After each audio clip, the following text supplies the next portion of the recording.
Okay, so what if I told you that the reality you experience every single day, everything you see, hear, and think, is actually a prison? And what if it's a prison you've imposed on yourself? We're about to explore a spiritual blueprint that says exactly that, and it claims to have the key to unlock a whole new era for humanity. It all starts with a radical change in our own minds.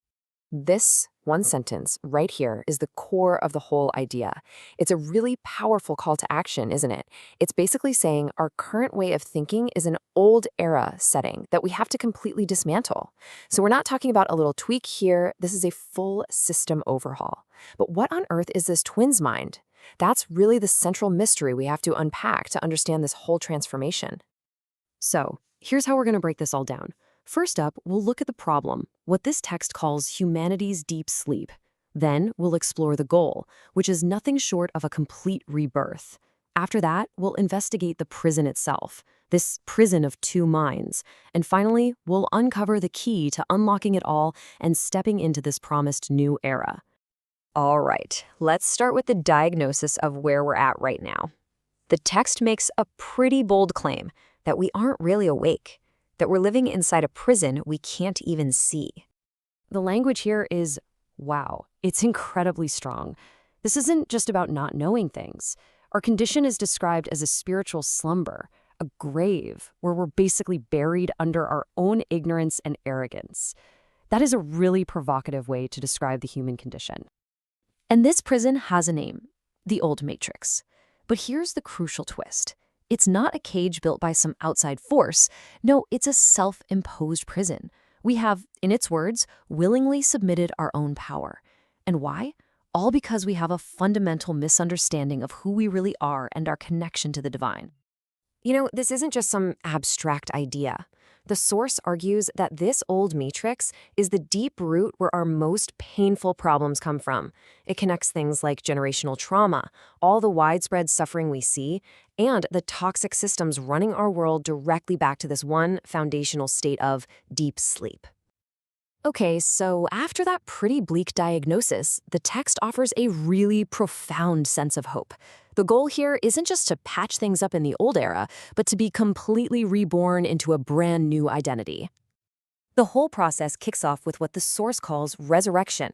But listen, this isn't about a physical thing. It's a metaphor, you see. It's that first moment of waking up from the deep sleep of ignorance. It's about winning a victory over the limitations of our small mortal self. So, resurrection is the awakening, but rebirth? That's the ultimate transformation. This is about creating a completely new identity, one that's immortal, eternal. And this is presented as our true potential, to finally become that divine being we were intended to be. And just to make it super clear, the text brings up figures like Christ, Hanukkah, and Elias, but not as unique, one-off historical events. No, it's saying they are powerful symbols. Their stories represent the potential for rebirth that exists inside all of us. They're like roadmaps for our own inner transformation. Okay, so we've got the problem, the old matrix, and we've got the goal, a total rebirth. But what's the specific mechanism that actually builds this prison in the first place? Well, this is where the source introduces the architects of our reality, the two minds. So the architects of our prison are called the twin's mind.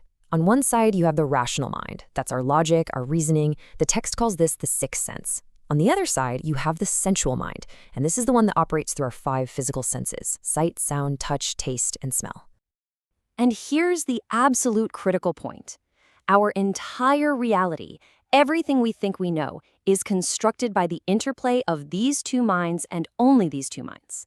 Everything we reason, everything we sense, it all comes together to build the walls of our prison. This is the default operating system we're all born with. So, of course, this leads us to the biggest question of all. If our own minds are building the prison, how on earth do we get out? I mean, how do you perform a jailbreak on reality itself? Thankfully, the source doesn't just leave us trapped in that prison.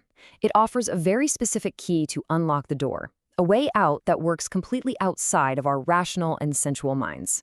And this key is what it calls the seventh sense. So what is this seventh sense? Well, it's not another way to process physical information. The text defines its organ as the spiritual heart, and its job is totally different from our other senses. It doesn't analyze or measure things. Its one and only purpose, its main drive, is to desire wholeness and to experience the oneness of everything. The path to liberation, then, is this pretty radical two-step process. First, you have to actively collapse the reality that your rational and sensual minds have built. You got to demolish the old structure. Then, from that empty space, you start building an entirely new reality. But this time, you use the seventh sense, the spiritual heart, as your foundation and your guide. So, what happens when this demolition and rebuilding is finally complete? What does life actually look like when we successfully make this shift? Well, that's when we enter the new era. And the signs of this new era are a direct solution to all the problems of the old matrix. It promises a deep harmony, an inner peace, which the source actually says is the core meaning of Islam, that submission to a divine wholeness. And this leads to true liberation from suffering and gives us the power to finally dissolve all those toxic world structures we talked about earlier. And the source could not be more clear about how important this is. This whole transformation isn't presented as just one option among many. Nope, it's called the only way for humanity to free itself from this endless cycle of suffering and dysfunction. So we'll end with this question for you. I mean, really think about it.